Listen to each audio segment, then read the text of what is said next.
and they've been going to Russia for quite a long time. They know Russia very well, they speak Russian fluently, and my two older sons were in Moscow. They went out to a nightclub. They were offered a lift back home from the nightclub, and this sounds a pretty stupid thing to do, maybe to take up the offer of a lift at night, but in fact it's quite common practice in Moscow, and the guys, they're big guys, they climb, they do rock climbing. So if it wasn't for the fact that they were offered a beer which was spiked, obviously what happened would never have happened.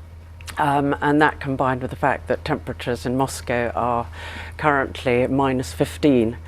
Anyway, the spiked beer rendered them almost unconscious, and they were driven out to the suburbs, and they were robbed, and they were dumped on in a dark place, which was really, there was nobody around.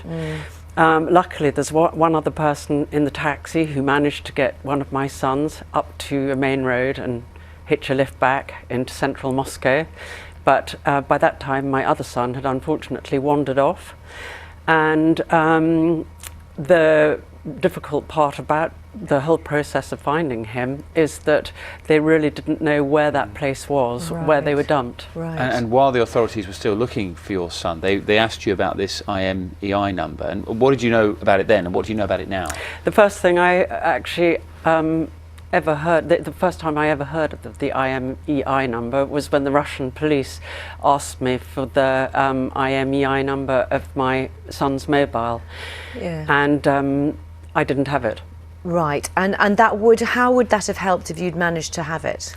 It's very difficult to say, because there's no guarantee that that can locate somebody, but normally speaking, when they can ping a mobile phone using the IMEI, and they can have a fairly good idea. It could be a very accurate idea, might be a less accurate idea of where that phone is, and obviously where it might have been left, where it's gone to, and where the owner might be. And it took you a little bit of time to find that, because obviously you didn't have that written down anywhere. You had to ring where you bought the phone from to try and find that number. And was that a sort of slow process? Yes, it was. I mean, in fact, I rang Amazon because it happened that my son had ordered the phone on my account on Amazon, and to begin with they said that they couldn't give it to me, they didn't have it, and then actually they managed to find it and they gave it to me.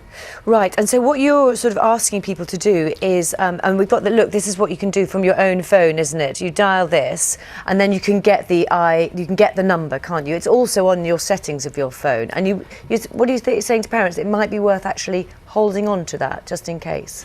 I think that everybody should know the IMEI number of their children's phones, for example. There are lots of children that in their gap year, or when they're going during their university, they spend time in a country which, well, wherever they go overseas, it would be a good idea, and it costs nothing, so everybody should do it.